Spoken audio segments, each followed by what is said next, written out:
Welcome back, folks. It's Bert and Ernie with another whiteboard video. Today, we're going to be ranking motorcycle categories by how delusional their owners really are. Logan, any experience with delusions of grandeur?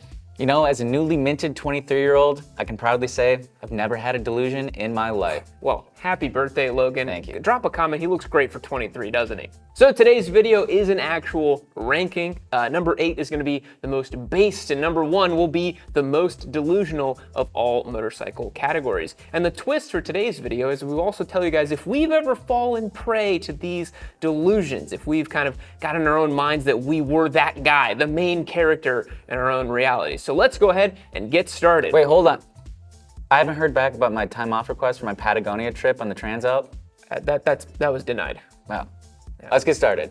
Coming in at number 5 today, the category that I think most people in the Yami audience are familiar with, and it's gonna be right in the middle of the road for how delusional they really are, and that is naked bikes. So naked bikes, Logan, as many people know, no fairings, upright handlebars, torquey engines, fun to ride, make a lot of sense for road duty. And I think that's why they become so popular. The Parallel Twin is really killing it.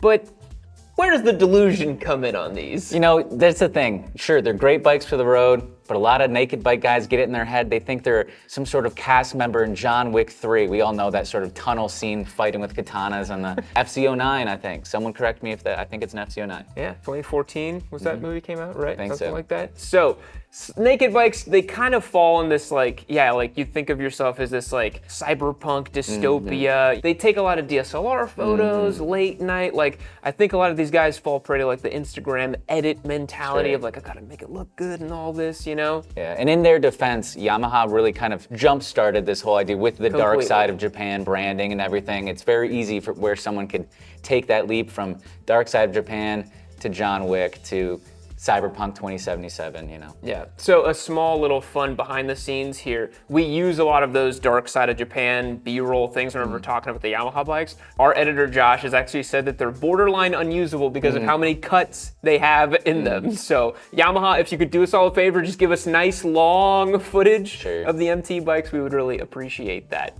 But not all naked bikes are in this kind of like vein of like, you know, like the KTM Super Duke has the crazy bug look. Right. Obviously the Yamaha MT bikes have the Iron Man kind of like neo-retro, crazy transformer aesthetic, but some of them look more normal. Like I think Honda does a good job of it making it a little more normal, blending it a little more classy, but I also think that's why people are really just hearkening for that single round headlight. They want the beautiful looks, the more timeless shape. People are saying, I'm not that aggressive kind of guy. Well, pump the brakes a little bit. We might, you know, talk about round headlight people a little bit later in the video. That's very true. That's very true. So Logan, have you ever fallen prey to being a naked bike, cyberpunk dystopia? Nah. I'm in it. No, never. Nah, that was always cornball to me. Wow, cornball for the 23. Look at his early Gen Z vernacular that you have. Cornball. Cornball. I've ridden lots of naked bikes, and I have to say I am a little guilty of it. You know, when I had the ZH2, I thought I was Mr. King Dick. I was like, this thing is so sick and angular and aggressive, and the supercharged sounds, baby. So And I did that. There are receipts of the MT09 SP parking garage photo shoot. That's very true. So there's no denying guilty. Moving on. So what might be the complete opposite of the edgy cyberpunk naked bike aesthetic is the cruiser. And cruisers, you know, it's kind of polarizing. On the one hand, you've got the sort of metric cruiser NPCs that like they could be on is it a Shadow? Is it a Boulevard? I don't even know the names, but just sort of a general generic cruiser type thing. But on the other hand, some cruiser guys can get pretty weird, huh? They can't. Yeah, some cruiser guys, you know, like I kind of think of the guy that like, he has a Hayabusa and he's like, I gotta add a hog to the stable. Yeah. You know, like let me pull in this hog over Lifestyle products. But before we talk too much, this is number 3 Yes. on our ranking. It is 3rd for today. And I mean, let's be real, there is the element of cruisers that's pretty delusional, which is why they found their way 3rd in today's video.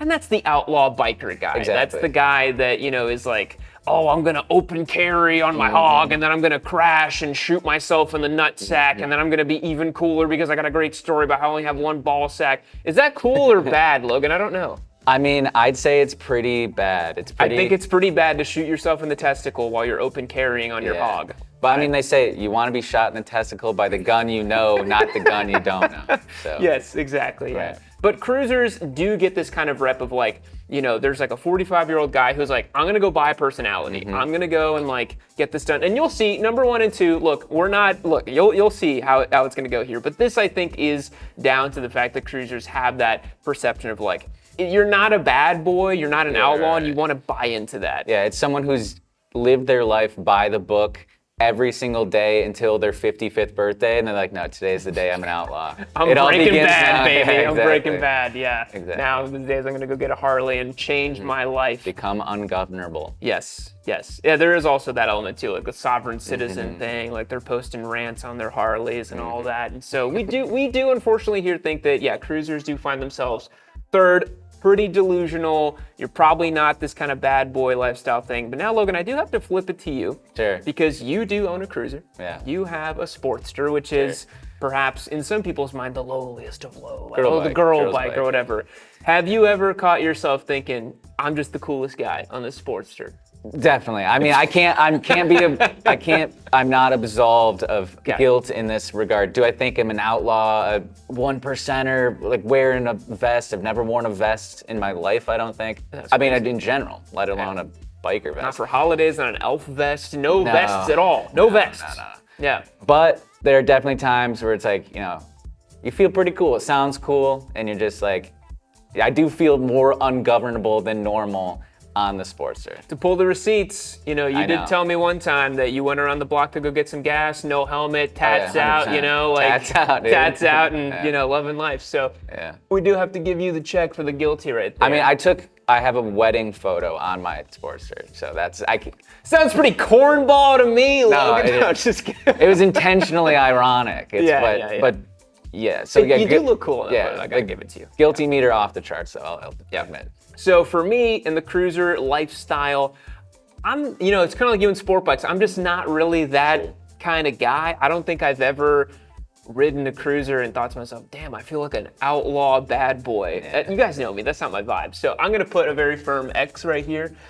Still waiting. You know what, the closest I ever got was I rode that VMAX, and I was like, pretty sweet. But I think I only thought of it from like a performance perspective, not like I'm so edgy and outlaw-ish. I have thought that on other types of bikes. We'll get into that. Moving on. All right, 8th on the list today, what we believe to be the least delusional motorcycle category, because for 2 different reasons, Logan. You got people who really know what they're about and people who don't know what they're about, but they just happen to own it anyways. Of course, I'm talking about scooters. Scooter people. Dude, scooters are the least delusional. They know exactly what they bought. Most space, they know what they're doing. Every fast guy that I know and respect likes scooters as well too. And I think if you don't like scooters, I don't know if I trust your opinion. Yeah. What do you think? Yeah, scooter, if you can have fun, let your hair down, have a great time on a scooter, you are post-ego death. Or you haven't developed an ego yet. Like, if again, you could be 18 or even 16 in some states. You just get a driver's license, you can get a scooter, and you probably feel like the world is your oyster. And then you get a little bit older and you start looking at clout stuff on Instagram, and then you think you're too cool for a scooter. Yeah. But on either side of that, scooters are sick. Yeah. I've had a good time on a scooter. We had that Vespa here in the shop. That was a ton of fun. I think it was cool. It was very cool. Yeah, it's cool, it's pretty. But that's where I think the one downside can come is sometimes, like, scooter people, you got the crusty Honda Ruckus DUI kind of fella, that technically is a scooter bro. And then the other side of the coin is the elegant gentleman on a Vespa on the Italian countryside, right? And I think we all aspire to be that elegant man on the Vespa. And I'd say that's just quick pro tip from me to you. Chicks dig Vespas. If you want to pick up some chicks, Vespa, dog, cooking, these are free life tips for you. Disregard cruisers, naked bikes, those will not get you girls. Vespa, baguette, dog in a basket. Dog in a basket. Dog in a basket, just... I bet you somebody does that in Austin here at Zilker. Oh, they probably just go around fishing, Yeah, 100%. I've seen guys do that with their dogs. It's honestly kind of sad. But anyways, regardless. Logan, have you ever fallen prey to delusions on a scooter? They're not even that delusional, huh? Yeah, I mean, but I've come very close to purchasing scooters. Me too. I'm not going to dox myself, but there's a cool local independent scooter shop in Austin. By where I live, and I've perused their offerings because they list them on the website. They got some really mint older ones, been refabbed. So yeah, if it's something to be guilty of, yes, but I'm not doing the gallivanting. I just want a scooter and ride around. Logan says, guilty as charged. I also love that Austin is the kind of city where, like, you say independent scooter shop, and there's so many I know, I that can't you're like, dox me. you can't dox yourself. There's not like there's just one here in Austin. I will agree as well. I've also fallen prey to the scooter delusions that I really wanted one. That Vespa really did things to me. My wife almost convinced me to get one. She's like, it's so cute, you should get one. And I was like, I got the Grom. What do I need a scooter for? But if the Grom dies, then you guys forgot I had a Grom, didn't you? I still got it. I still got it. Still there. Still got it. So coming in at the top of the castle on Delusion, we have none other than Sport Bikes. No. I feel honored to be able to crown this as the most delusional rider group because, as many of you might know, I'm not much of a sport bike guy myself, so I can proudly stick it at the top. Sport bike guys, this one was pretty easy for us to come to this conclusion, the most delusional category. And I say this as a sport bike guy myself. I love them, I ride them on track. They're my preferred category of motorcycle, but I have to call a spade a spade. Most of the guys who buy these have, in general, no business owning them. 6 months of riding experience on a Ninja 400, go get a loaner, an S1000 RR, AGV piece to helmet, you're out there on Instagram collecting and aura farming. And it's like you have no business riding that motorcycle. And I'm not trying to gatekeep, I'm trying to keep you guys safe because that really, we discovered, was the downside to this, right? Yeah, completely. It's kind of like the delusion leads to really poor choices that affect everybody. Right. Yeah, it's like how harmful is the delusion? Yeah. And yeah, with sport bikes, there's obviously the consequences that are great, not just for potential harm or danger to yourself or others, but also it's not great for like longevity for riding because you get kind of sick of it. You're like, it's uncomfortable, it's hot, the insurance is crazy. Like, doesn't foster a holistic relationship with motorcycling over a long period of time. Yeah, and I definitely think that, guys who have a little experience and then ride these, it's like they almost enter like a different universe when they're on them, And I know you know what I'm talking about, right? Like you're a young guy, you get on a high-powered sport bike. It's like you just feel like you have the hand of God next to you and you're like, I can do whatever I want. I'm so fast and you're cutting up traffic. And the reason that I say all that is because, Logan, I'm guilty as charged. I have done that. I have lived that. Not to a crazy extent, I will say. I've managed to keep things in spec. But absolutely, I've ridden super high-powered sport bikes and wanted to just, go full pin. I've literally owned a Turbo Hayabusa and an H2. I'm like full degen. I mean, I would have done that even without a YouTube channel, but I did it. Well, there you go. That's saying something. Yeah. I am not guilty of that. Oh, I think wow. it's cornball. Despite the way I look, I'm a relatively risk-averse person. I like erring on the side of caution. I love that. You're like, I look so cool and badass, but actually I'm a low-key guy. Exactly, pretty much. And so, I'm too risk-averse for that. I keep it below triple digits nearly 99.9% of the time when I ride. Yeah. Sportster can't really go faster than that. No. And the Transalp doesn't really like it either. You got to really try to go above 100 on the Transalp. Front tire's gonna start wobbling, doing weird. I don't think I've ever. I've got the Touareg to like 128 on at Coda. Oh yeah, right. But I don't think I've ever done it on public roads. But yeah, we feel that sport bike guys are the most delusional. I also think this too because I have a lot of experience with these guys showing up on track. They ride in the canyons, they're like, I'm so fast, bro, like no one can keep up with me, and then they're like running novice pace, and you're like, you can't even hit an apex, You're not crashing, you're not pushing hard enough. That spoken like a real sport bike guy. But yeah, I see that a lot where these guys unfortunately do show up and they think themselves to be much more skilled than they are, and I don't see that in the other categories as much. Like I think sport bikes are unique in that way that they breed a certain type of person that believes themselves to be really good at riding. Like I never hear an ADV guy being like, I'm so good at riding. It's like, well. A sport bike is itself the pinnacle of sort of not just motorcycling, in general, but motorsports, one could argue. Yes. So I think even just swinging a leg over a bike like that, it implies skill or talent or commitment or bravery or clout or whatever, right? It just comes with the territory. It's hard to avoid the delusion, I think, as a sport bike That's rider. true. And like, they have the very purposeful shape. They're beautiful. They're super fast. And like most people, if they see that, they understand what it is. And so I get why people kind of fall into that trap. But yeah. You have to commit to the bit. Got to commit to the bit. Yeah. But I have to say, there's two sides of this coin. People say like, oh, social media kind of ruined sport bikes and people got all crazy. It's been happening long I was going to say, people have been squids with sport bikes since before they could post about it on Instagram. This is not like a new phenomenon. All that's happened is you are more exposed to it now because you see it on your phone. People have been doing dumb shit sport bikes for decades. This is not new behavior. All right, it's my favorite part of any giveaway that we do here on Yami Noob. It's when I tell you who won our most recent bike. Jay in Oklahoma took home the Moto Guzzi V7 Sport we recently wrapped up. Here he is enjoying life, looking wonderful with his Italian machine. But fear not, there is another Italian machine up for grabs on yaminoob.co. Click the link down below, become a member today, and get your best chance to win this bike. We've done over 70 giveaway motorcycles. Why not make yourself the next winner? Click that link below, support the show. Now let's get back to it.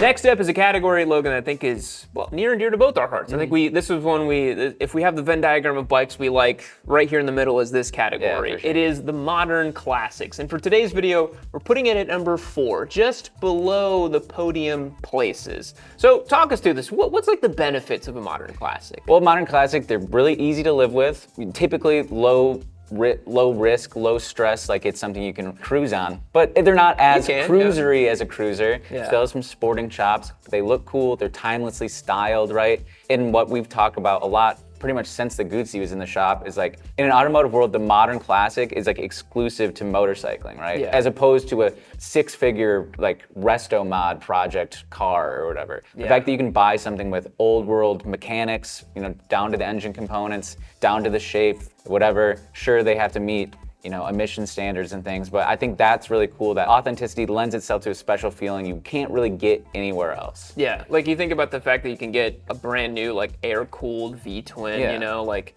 when was the last time you could buy an air-cooled car? Right. I don't know, maybe a Porsche product from like the early 90s, maybe, I don't know, like it's been a long time. So that's really special about them. But this is where the delusion kind of comes in, is why we put them further up is these guys are unfortunately the coffee shop, scarf wearing, like I'm like the main character. Like I think perhaps both you and I fall into this a little bit as like, you know, kind of cool guy urbanite with tattoos. And I think you more than me, right? Because like you have more tattoos than I do, and you are more of that like I'm gonna like stick it to the man and you know, that sort of thing. Yeah, but you can definitely, and we do have to check ourselves, right? That's just like everyone's an idiot but me. You know what I mean? And being like that's like the modern classic guy can kind of fall into that, you know, the sort of proto-hipster, listens to Animal Collective, you know, reads Infinite Jest, like, I'm thinking on different scientific and political levels you don't even understand, you know what I mean? Like, and it's, somewhat entry level. And that's sometimes what I see is a guy who buys like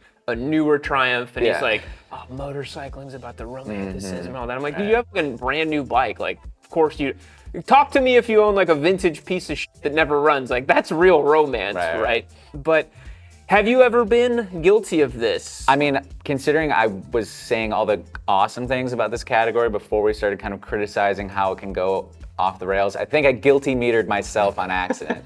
I probably align more with that cringe delusion more than the cruiser one. You know? So I think definitely good. I consider the Sportster more of a modern classic than a full-blown cruiser. You know? Yeah, I do too. I mean, the way it's set up and everything. I think for me as well, I'm like, I wouldn't say aging out of sport bikes. I'm still very much like, I love speed and I love those things, but the longer that goes on, the more I kind of get drawn to this category. And it's, you know, it's why my new bike, which whenever it comes back from the shop, I will show you guys my new Ducati Monster. It kind of is this kind of modern classic thing. And I'm starting to hear myself say things and I'm like, oh my God, like, do you hear this guy? You know, so I gotta give myself a check mark there too, because I'm like, oh, it's so charming. Oh, it's, you know, no ABS and cable throttle. And it's like, oh my God, give it a break, you know, give it a break. So guilty as charged. Moving on. So the sport touring category is a type of motorcycle I think many riders will end up gravitating to. You might be 22, 23 like myself and think, nah, that's lame, I'll never end up there. But there's a lot of reasons people end up on these bikes similar to naked bikes.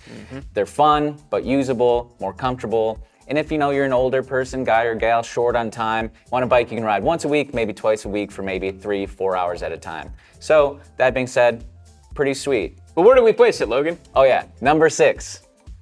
Pretty low on our ranking, not all too delusional. Yes, but I think some of the delusion that can come into sport touring are the guys that are like, oh, this is like, I got all the performance that I could need. This is just as fast, they say just as fast as any naked bike or sport bike. And I'm like, let's pump the brakes a little bit. It's, you know, 50 to 60 pounds heavier than those bikes. They're typically detuned, and you probably feel like they are because you got good torque, but let's be real, like, you know, a proper naked bike or sport bike is going to absolutely obliterate a sport touring bike.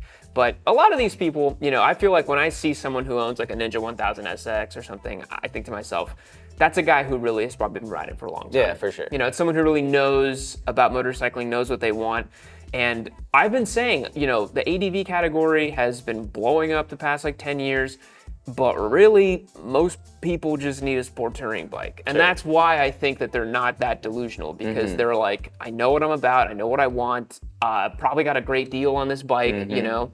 I always think of it as like a guy who has like a fat 401k, white New Balance sneakers, paid off house, and he's like, I got my sport touring bike. Yeah, you know? for That's sure. that's the vibe I see. Yeah, it's like they've been riding long enough to know the limits of their ability and sort of where those diminishing returns with a full-blown sport bike really start negating like the benefits, you know? Yeah, and I would say the only other caveat is some of these guys, maybe they haven't ridden like a Goldwing or a K1600, and they're Sure, like, it's a different this is like, you know, I can go the distance with this. And I'm like, yes, but you know, it's a lot of luggage that you maybe not need all the time. Yeah, you know, sure. like some of these bikes are really big. Like I think like the Tracer 9, for example, is one that I'm like, it's too big and bulky for like normal everyday riding. It's just, so that's, I think, a little bit of the delusion comes in. And I have to say, I don't have too much experience with this category. I've ridden quite a few of them, but I've never like owned one for a giveaway or done anything with them. So I have to say I don't think I'm guilty of these delusions. I've never really thought that way about them. Yeah. No, me either. I mean, I always kind of forget that they exist. Yeah. And I think the guys who ride them want to keep it that way. Yeah, for sure. You know, yeah, they're like fly under the radar. Yeah, keep those marketplace prices down. Totally. Ninja 1000, like $5,500 All day. Crazy. Yeah. Moving on. All right, Logan, we saved one of them, I would say best for last, and mostly because BMW guys have just been so irate at us lately, and I don't want to make it too bad. So ADV, the ADV bike, is our second most delusional for today, and it was close between them and sport bikes. So what makes an ADV guy so delusional in your opinion? It's the idea of like they're gonna be either they're gonna be the Chris Birch doing the crazy off-road stuff, or they're gonna be the Ewan McGregor going around the world 7 times. When it's like you don't need that, right? You could be better served with either a naked bike or a modern classic, something for around town stuff, or a sport touring bike 99% of the time. Let me ask you something. If you've bought an adventure bike and you thought to yourself, like Logan said, I'm gonna be Chris Birch and I'm gonna go pull tars, I'm gonna do wheelies over boulders, or I'm gonna go around the world like Ewan McGregor, what is the hole in your heart? What's missing?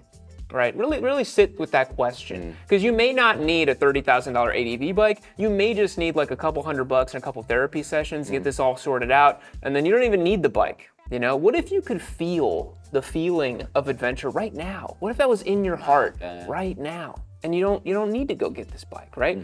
So yeah, I completely agree. Like, this is probably the one category that sells a dream the most. Like the marketing materials are almost like nauseating sometimes, like go the distance. And it's like mountaintops and you know, whatever. And I'm like, most of these guys are actually just riding these around on road and in the cities. And weirdly enough, they're pretty damn good at that. You own an ADV bike, I own an ADV bike. And what we do with them is just, you know, right. I mean, we saw the other day, we left over here, I popped a couple wheelies, jumped it, like, they're fun for that, you know? Yeah, for sure. An ADV bike of the right size and the right cost is sort of a nearly perfect utilitarian machine. Super versatile, robust, you know, churn miles, low maintenance. And if you're in a city with speed bumps or potholes, you'll be better served with something with longer travel suspension than a naked bike a lot of the time. Yeah, it is such a revelation when you've been riding like naked bikes or sport bikes, and then you get on an ADV bike and you see a speed bump and you just go,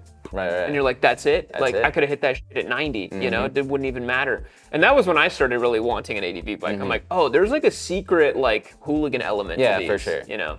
So, Logan, you own a Honda Transalp. I own an Aprilia Touareg. We were both ADV owners, middleweights. You did the more intelligent thing and bought a Japanese one. I bought a dumb Italian one. So, have you ever fallen prey to these adventure delusions? I mean, not necessarily. I'm not going to say 100% no. I'm not thinking crazy stuff. I'm not crossing any borders. You know, I'm not getting travel visas. I'm not going to have a follow van. Have I thought about any sort of fantasy I've had with an ADV bike is within the realm of reality. A camping trip with a friend or whatever, like. No, you told me that you were watching, 6 hours of Itchy Boots, and you were going to start Logan's Scratchy Head vlogs, remember? No, we talked about that. And that's back to the Briskaverse thing, when she's like getting held up by like guys that just like, we need money.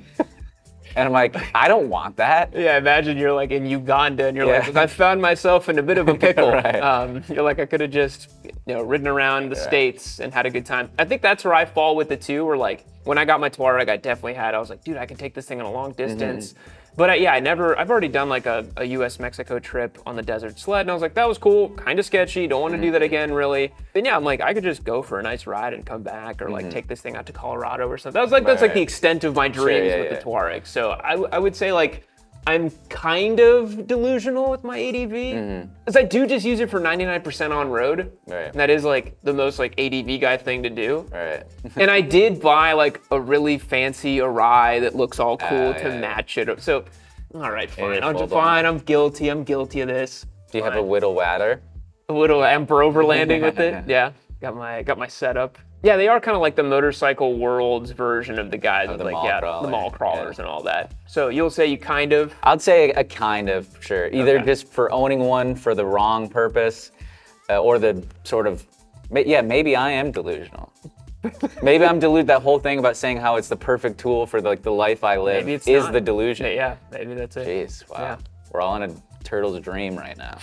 So this last category, we struggled to determine, was it going to beat out scooters as the least delusional, most based category in all of motorcycling? And it ended up in the 7th place instead, and that is dual sports. Dual sports, baby. Similar to sport touring, one of those categories that, like, if you're a hardcore rider, you know about them. Most people could not care less about them. Right. And we were talking about the guy who owns like a DR650, a DR200, or XR150, like the Japanese air-cooled dual sport guy who's like, if it ain't broke, don't fix it. I ain't never gonna buy. I bought this back in 1982, and I ain't never gonna buy another one. That kind of guy. Yeah, definitely knows what he's about. I don't think he's any delusion, but there's a twist to this.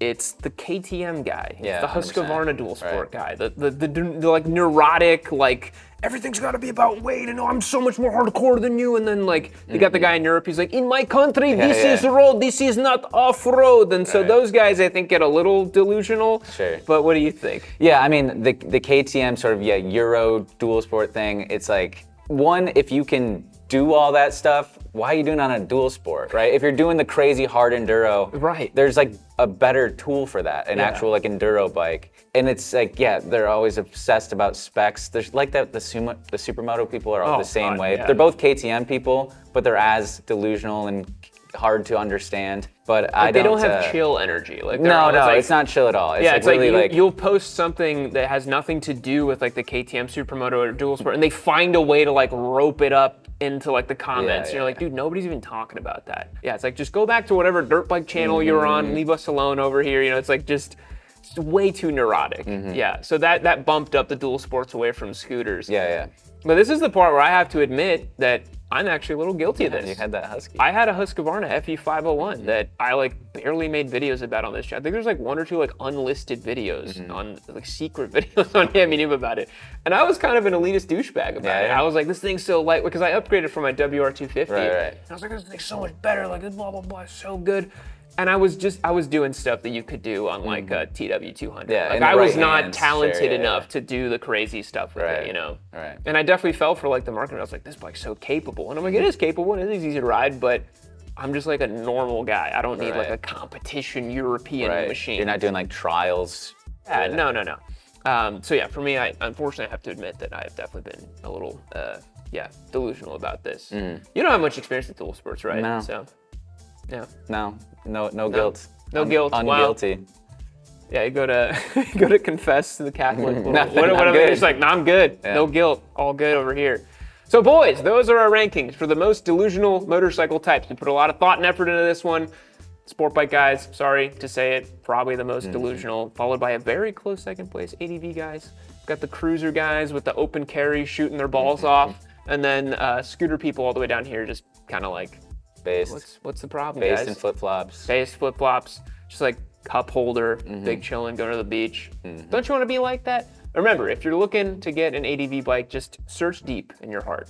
Think deep. What's wrong? What are you running from? What are you running from, right? You just want dad to tell you that he loved you? You're not gonna find that Patagonia. You're not gonna find it in Patagonia. You take your same self everywhere you go. Oh. That's your EME wisdom for today. We'll catch you guys in the next one. See you later.